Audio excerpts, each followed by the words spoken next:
y a la tristesse, puisque ben, voilà, je pars et les autres restent, donc je me dis ben, je vais manquer un tiers du projet. Content de rentrer. C'est une culture différente le Népal, donc faut s'y faire. Pour moi, à la fin, ça devenait un peu dur, ils sont un peu trop nonchalants, un peu trop mous, ils font pas beaucoup d'efforts. Je suis partagée, je dirais, parce qu'on a eu beaucoup d'émotions. Surtout maintenant, là, on a fait une sorte de retour et de revoir avec le coordinateur et les jeunes. C'était très très émouvant, ils se sont vraiment livrés à nous. J'ai rarement eu ces moments-là en France avec des gens que je connaissais même beaucoup, et d'avoir ce ressenti-là, ça m'a fait très chaud au cœur. J'ai l'impression d'avoir vraiment quelque part accompli la mission, de repartir en les laissant heureux et du coup en partant aussi heureuse. J'ai vraiment pas envie de partir, parce que tous les gens que j'ai rencontrés, en fait, je vais pas les revoir.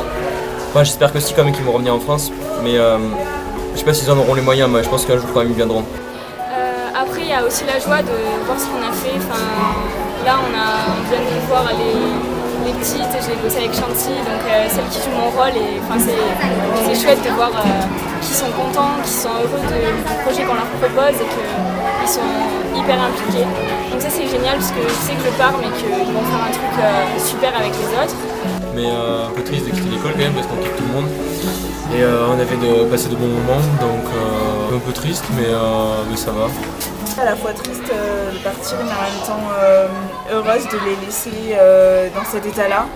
De dire que ouais, je peux quelque part continuer mes projets en France, et ça me redonne envie de m'engager parce que vraiment l'échange a été très fort avec les jeunes de la classe 10, il y a à peu près 15-16 ans. L'esprit troublé par beaucoup de choses dans tous les domaines. C'était super cool. Et après, on a vécu plein de choses superbes, genre j'ai même eu l'occasion de faire le trek, donc ça c'est vraiment cool. Parce que j'ai pu en même temps faire l'humanitaire, notre projet, et aussi trekker et faire plus quelque chose en vie d'équipe entre nous quatre, et voilà. Donc ça c'est super. Je repars contente. Ça va, content de rentrer en France. Mon état d'esprit, je dirais qu'il y a aussi pas mal de fatigue. L'émotion est sûrement due à cela aussi, elle est amplifiée parce qu'on a vécu beaucoup de choses, beaucoup de belles choses, et notamment ces derniers jours. On s'est levé tôt pour à chaque fois faire beaucoup de choses et profiter au maximum, et je pense que la fatigue se fait vraiment sentir aujourd'hui et on a besoin d'un petit peu de repos pour repenser tout ça un peu plus tard et prendre conscience de ce qu'on a vécu, l'apprécier, je dirais. Donc, troublé et hâte de revenir, on va dire ça comme ça. Déjà la découverte d'une autre culture. Le Népal c'est asiatique, mais c'est vraiment différent. Moi j'étais choqué par rapport à l'Afrique, c'est assez pauvre. J'ai été un peu déroutée par la pauvreté du pays. Je m'attendais vraiment pas à ça. Je pensais que c'était quand même pas si pauvre, mais là je me rends compte qu'en voyant les maisons, les maisons qui sont finalement 3 mètres carrés en tôle. Relations humaines. C'est-à-dire que découvrir de nouvelles personnes et voir comment les autres vivent, ça m'a permis de comprendre encore mieux la nature humaine, pour pouvoir mieux analyser ensuite. Ça m'a permis une ouverture d'esprit, c'est marqué sur le papier. Je pense que ça m'a aidé peut-être à prendre conscience en moi, parce que c'est quelque chose que j'ai du mal à avoir, et là d'être avec ces jeunes c'est un pas, parce qu'il faut parler devant eux, avec eux, leur montrer ce qu'on veut leur donner, et donc il faut être vraiment présent et parler honnêtement, et c'est ça que j'ai envie de retenir. C'est pour ça que j'aime le scoutisme, c'est parce qu'on peut être naturel et donner tout ce que l'on a sans être jugé. Un échange, ça nous ouvre les yeux, on voit qu'il y a de la pauvreté, vraiment de la pauvreté, mais que les gens vivent quand même bien. Avec les routes qui sont pas des routes, les voitures on se demande comment elles avancent, et puis la propreté, l'insalubrité de tout. Ouais, je m'attendais pas à ça, mais en même temps c'est un peuple super gentil, super accueillant qui nous a reçus. Tous sont super souriants, les enfants sont heureux de nous voir, ils se battent tous pour qu'on leur dise hello en retour. Alors est-ce que ça m'a ouvert l'esprit? Je pense que oui, parce que c'est mon premier vraiment voyage humanitaire, dans le sens où là je suis pas venue à l'étranger pour visiter, je suis venue pour faire un bon service et pour faire plaisir aux élèves et pour essayer d'apporter un petit peu de ce que je pouvais rapporter. Bien sûr que ça m'a ouvert l'esprit, évidemment j'ai envie de dire, on a découvert beaucoup de choses, une nouvelle culture qui des fois nous a étonnés. On se rend compte de beaucoup de choses quand on est ici, que ce soit au niveau comportemental, au niveau de la vie de tous les jours, au niveau de l'argent, au niveau vraiment de tout en fait, mais que ce soit la cuisine ou la vie de tous les jours quoi. Après des regrets, oui, il y en a toujours. On aurait aimé faire peut-être un reportage sur 2 ou 3 filles de l'école, vraiment une immersion chez elles, plus poussée, mais on s'est rendu compte que la vidéo c'est quand même très compliqué. J'ai bien aimé pouvoir allier en même temps le scoutisme, qui me tient à cœur depuis que j'ai 8 ans, et en même temps aussi le futur métier que je veux faire et mes études. Ça, je trouve que c'était vraiment bien de pouvoir allier les deux et de sentir que mon action avait de l'importance. Ensuite, des regrets, je pense qu'on en a toujours. Personnellement, oui, parce que je me dis qu'il y a des choses qu'on aurait pu mieux faire, puis préparer. C'est maintenant, la veille du départ, qu'on se dit on aurait pu faire ça, on aurait pu développer ça, on aurait pu aller là. Des regrets, non. Non, j'aime pas vivre dans les regrets, j'aime pas avoir une vie avec des regrets. Je déteste ça. Je veux pas mener une vie avec des regrets, donc non, je n'ai même pas de regrets en fait, donc je suis sans regrets. Je dirais que le plus grand c'était les Teacher Awards, parce que ça c'était vraiment bien. On a pu voir une soirée népalaise où toutes les femmes et tous les hommes étaient super bien habillés dans leurs costumes traditionnels. On a pu manger autre chose que du dalbat, donc ça c'était cool. Le moment marquant c'est qu'on est arrivé très pauvre, moi je trouve, par rapport à l'Afrique qui je pensais pauvre, c'est encore pire. Et les routes, c'est une catastrophe. Le plus marquant pour moi qui m'a fait réellement prendre conscience, je pense que c'est les moments passés avec les jeunes de la classe 10 notamment. C'était un autre de mes moments marquants de pouvoir assister à la prière et au repas avec les bouddhistes, avec les moines. C'était vraiment une expérience unique que je pense que c'est pas pour pouvoir vivre et que je pense que je ne referai pas, à part si je n'ai l'opportunité, parce que ça m'a vraiment plu. Donc si je pouvais, je le referais. Je dirais à chaud là tout de suite, un moment qui m'a vraiment marqué, c'est celui qu'on vient de vivre à l'instant. On a eu droit à des petits discours de chacun qui nous ont remerciés, ils nous ont offert plein de cadeaux. Et c'est là qu'on a pris conscience de l'impact qu'on a eu, qu'on a vu l'échange humain qu'on avait vécu. On a vu là l'impact de notre projet et l'importance des liens humains que l'on peut créer lorsque l'on va à l'étranger. Et c'est ça que j'ai envie de retenir aujourd'hui. C'est un moment marquant parce qu'on a créé du lien humain, du lien non matériel. Et pour moi, c'est ce qui est le plus important parce que c'est ce qui peut nous permettre d'évoluer dans la société de tous les jours et dans un monde meilleur. C'est ces liens humains qu'il faut avoir.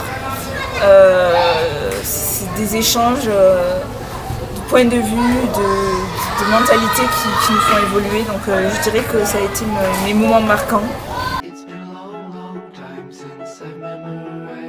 Si j'avais pas été au scout depuis mes 8 ans, j'aurais pas fait un projet comme ça, à partir au Népal pour 2 semaines dans une école aider des enfants. Et après, sur le côté plus sur la vie ici, je pense que ce qui a changé, c'est que pour nous c'est un grand scout. Donc ok, on vit dans une chambre de 12 mètres carrés à 9, sur des carémates en mousse, mais voilà, c'est ça, c'est le scoutisme. Et pour moi le scoutisme c'est pas aller faire de l'humanitaire, mais en étant dans le confort. En scout, on n'a jamais on a des feuillets et des tentes, et ici c'est en dur, mais c'est quasiment le même confort, quoi. On était une équipe de 4, donc il y a des avis différents, on a monté le projet ensemble. C'est un projet qui est sur 3 ans, donc il y a 2 ans de préparation. Donc on est vraiment sur quelque chose de bien construit, malgré que quand on a vu en arrivant ici, il y a beaucoup de choses qu'on aurait aimé faire qu'on n'a pas faites, et on a fait des choses qu'on n'avait pas prévu de faire non plus, donc c'est quand même reste positif. On est une équipe qui se connaît, on a envie d'avancer ensemble et de vivre des moments forts, ce qu'on n'a pas forcément quand on part autrement, dans un milieu où on ne connaît pas forcément les gens, ou alors c'est familial. Là c'était vraiment entre amis, c'était voulu, on voulait tous la même chose, c'est-à-dire partir et aider, un échange culturel qui nous porterait ainsi que qui apporterait beaucoup aux jeunes. Je pense que déjà tu apportes des valeurs de scout, donc déjà il y a quelque chose de différent, c'est sûr. Ce que tu fais dans le cadre des scouts, c'est normal que tu tes valeurs scout, donc ben voilà, tu les propages un peu partout dans le monde. Et ici c'est important ces valeurs qu'on est venu ici. Le fait qu'on soit scout, on a eu un soutien, on a eu des axes, on a eu des aides, une association, et puis c'est dans notre état d'esprit, on est en tant que représentant du mouvement scout et du coup de la France, on est en tenue, on a toujours nos foulards, les gens nous reconnaissent, quand on marche dans la rue ils savent qu'on est volontaire, on leur explique et ça casse un peu le tourisme, on n'est pas vraiment des touristes comme les autres quoi. Et après aussi, c'est par rapport à l'équipe, c'est par rapport au fait que là c'est un projet compas, du coup c'est un projet, depuis 2 ans on est en train de le préparer, on est une équipe de 4, on a choisi d'être une équipe de 4, on a choisi d'être nous 4 et on a choisi de partir à Mont du Bain, on a choisi de partir au Népal, on a choisi de partir en août, c'est nous qui avons tout construit, c'est nous qui nous sommes débrouillés pour financer notre projet. La seule aide financière qu'on ait donnée, c'est nos parents qui ont participé pour 150 €. 150 € pour 2 semaines en humanitaire, personne ne propose ça. Et c'est un peu de fierté finalement de l'avoir fait avec les scouts parce qu'on a été jusqu'au bout de notre parcours scout déjà. Puis on a monté un projet tout seul à 4 jeunes de 19 ans, alors qu'on était aux 4 coins du monde. Et on l'a fait, voilà. Oui, le fait qu'on soit scout, c'est quand même une expérience, et puis on l'a vécu à 4, et un projet, on le fait pour nous, on le fait aussi pour des gens qui nous suivent, qui ont participé au projet, qui sont investis humainement ou financièrement. Et ça, c'est important de se dire qu'il y a des gens qui nous suivent, qui sont là derrière nous et qui aiment avoir de nos nouvelles et tout ça, parce que ça nous motive, ça nous dit que voilà, on n'est pas tous les 4 seuls face au monde perdu dans le Népal à faire une action que personne n'est au courant quoi. C'est ça qui marque le projet scout, c'est que c'est surtout l'aboutissement de toutes ces années qui nous amène à vivre ça aujourd'hui. On s'est inspiré de toutes ces années où on nous a appris beaucoup de choses afin d'aider les autres, de se respecter soi-même, d'accepter la diversité, etc., la nature, tellement de choses que l'on a retrouvées ici dans un projet un petit peu global. Et je dirais que ça c'est parfois difficile de le trouver ailleurs. Voilà, pour moi ça me tenait vraiment à cœur. J'ai donné beaucoup du mien et je suis vraiment fière qu'on y soit arrivé. Je remercie vraiment tous les gens qui nous ont aidés parce qu'à l'extérieur on ne se rend pas compte de l'importance du projet. En tout cas pour moi ça faisait partie d'un de mes rêves et voilà, je suis contente de l'avoir réalisé aujourd'hui, même très contente parce que je repars enrichie de toutes parts et j'ai de nouveau envie de m'engager. Parce que vivre ensemble c'est bien et c'est mal aussi parce que du coup selon chacun sa perception de la vie et c'est ça qui est beau aussi en fait, c'est pour ça qu'il y a du bien dans du mal. Et je pense que ce projet compas a aussi but de nous former dans la vie de tous les jours aussi par rapport à ça, par rapport au bien dans le mal et voir en fait les choses positives dans la vie. Have a safe journey to France and I hope I will see you again here. I died every day waiting for you, darling. Don't be afraid. I will love you for 1,000 words. Yes. Point to be remembered.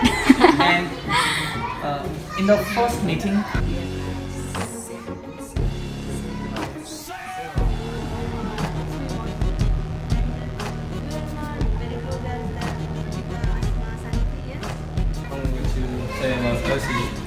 Really touching as it's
Death.